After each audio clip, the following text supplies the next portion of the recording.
now we've got the divine right of hedge funds. The hedge funds think that they're God. They think Tim Geithner thinks he's God and that he farts money, and he wants everyone to breathe in his fart money and think that can sustain them. And let me give an example of something that's absolutely shocking. Just recently, the government went after UBS, Union Bank of Switzerland, and they said, you know what? We found you evading taxes and helping people to evade taxes. We're going to fine you $750 million. At the same time, AIG, through Geithner's plan, was getting a $5 billion cash injection from the U.S. taxpayer that went right into UBS's pocket. So the penalty that UBS had to pay for being caught in a tax evasion scam was to be gifted from the U.S. taxpayer $4.25 billion. All right, stay there, Max. I want to repeat that when we come back. Max Keiser is our guest, and we're going to continue breaking all this down and talk about the big issue. How about we just arrest the bankers?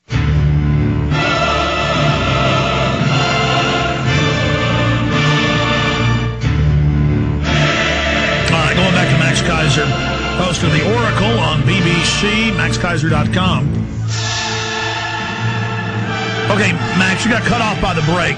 Briefly, recap for folks listening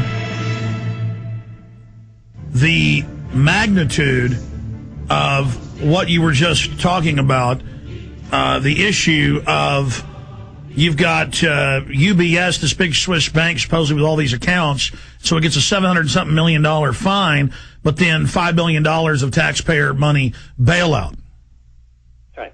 So in other words, AIG, which we all know, AIG is this huge, insurance company, so-called, but it's really something else. The AIG, what their main business was creating what are called credit default swaps, and I'll get into that in a second.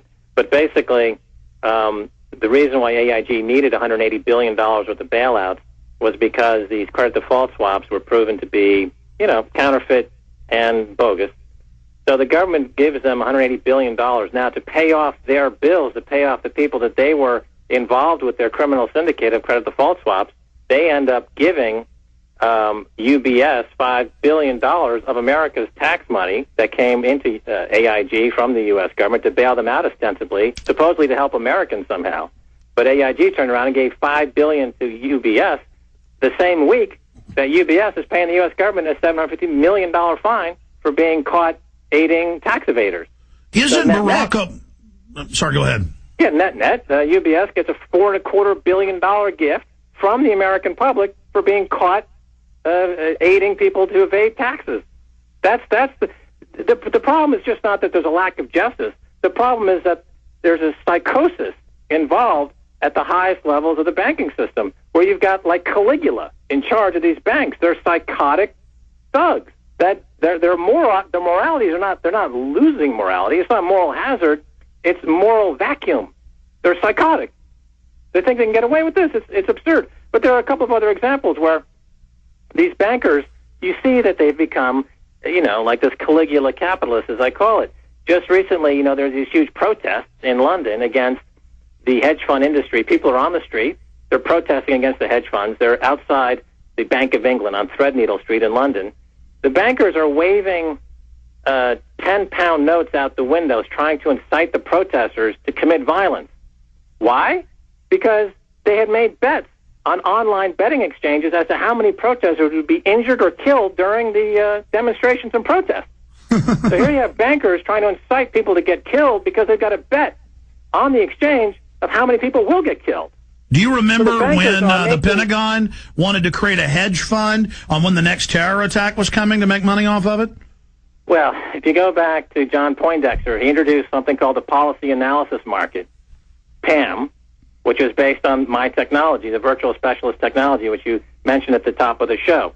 It's a patented technology for making a market in events, such as outlined. And my original intent was to do something with Hollywood, but it got picked up by the Pentagon, and they launched this thing, or they tried to, called the Policy Analysis Market, where people could buy and sell securities based on terror attacks.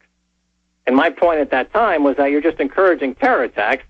It's like the people, I don't want to get into the whole 9/11 thing, but, people were making bets on exploding airplanes in the weeks leading up to 9/11. Obviously, that's true because the volume of bets against airlines that they were going to explode was increased 10 to 20 times.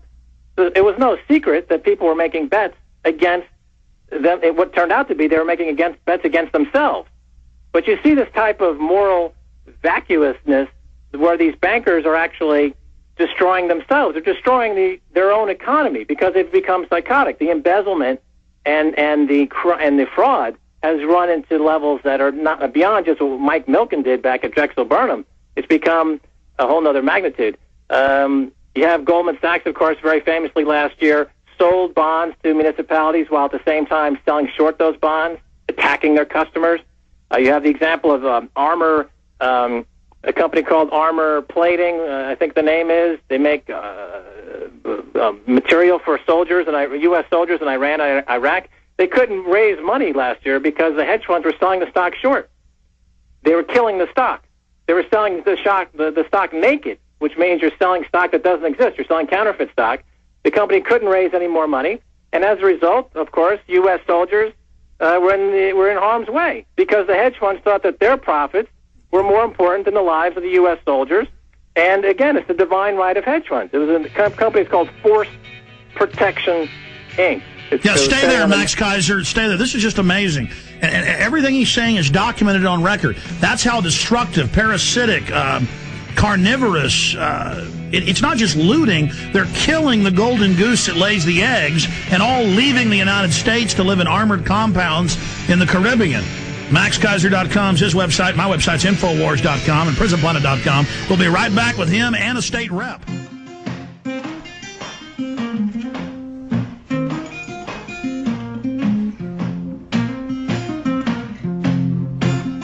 Don't want no shackles. We ran a story Friday and Saturday about regular Army to run checkpoints all over Tennessee with Homeland Security. We ran it last Thursday. By Friday, the governor got involved and said, no, we're not doing this. They're going to have Army, not just the police running warrantless checkpoints, but the Army doing it with the police. And last hour, we played a clip off the news. Representative John Shaw, representative for Tennessee District 80, on the show talking about how upset people were about this and how they got that shot down. And he's on a very important phone call. He'll be joining us, he said, in 1 minute. If not, we're going to move on back to Max Keiser because I got a lot of questions for him on the economy, and he is quite the brain on those subjects. While we're waiting for Representative John Shaw to join us, listen, folks, I need you to get the Obama Deception on DVD at Infowars.com. This film is waking people up big time. This film is changing minds. This film is unlocking people's perspective. Obama is a distraction and a diversion, just like George Bush was. You have the shadow banking system. You have the national security state that's over Europe, England, the United States, that does whatever it wants, whenever it wants, for so long that's what Max Keiser was just talking about. They're so arrogant now, they do whatever they want. I mean, Obama could be an angel, and we say that in the film. Still, the establishment's in control. He's not in control. And so we explain that and say, look, either the bankers get arrested and brought to justice and this madness ends, or they're going to destroy us all financially and then build their world government on the ashes of that. And that's what they plan to do. So please get the Obama Deception at Infowars.com or get the Obama Deception on super high quality downloaded at PrisonPlanet.tv. We got DivX copies to burn to disc to give to people that play on DVD players in high quality. I mean, this is a factory of resistance, an armory in the info war. Get the Obama Deception today at Infowars.com. Expose these criminals while we still have time. We're going into a depression. There's no doubt about that. You can also call toll free to get the Obama Deception, 888-253-3139. That's 888-253-3139. And do we have Representative John Shaw yet? Okay, I'm going to go ahead and bring Max Keiser up, and then if he comes on later, I'll have him on for like 3 minutes, or I may just cancel him. We've already played the clip of him on air, and I don't have time for this. These state reps are always harder to get than congressmen. Max Keiser, are you back, or did you take a break? No, I'm here. Okay, good, my friend. Specifically, what does that sound like to you to have the Army just announce we're going to run checkpoints for Homeland Security in the middle of Tennessee? Yeah, well, you know, the problem is that because the government is so bankrupt, that one of the ways they're going to raise money is by nickel and diming people to death. And so this whole idea of stopping people, searching people, your car is parked 5 inches away from the curb more than it should be, all the CCTV cameras watching everything. This is just a way to raise money, basically. You're nickel and diming people to death. It's just like we're back in the Sherwood forest, and you've got people, trying to get through the forest, and they're constantly being held up. It's all about the money, Alex. It's not about protection or security. It's just another way to reach into your pocket and pull out more money. And these guys who get the contracts to do all these programs are on the same group of people that we're talking about. They're part of this banking and government oligarchy. And the great, I don't know if you've seen this one, Alex, but you really should. There's a great 12-part series on YouTube called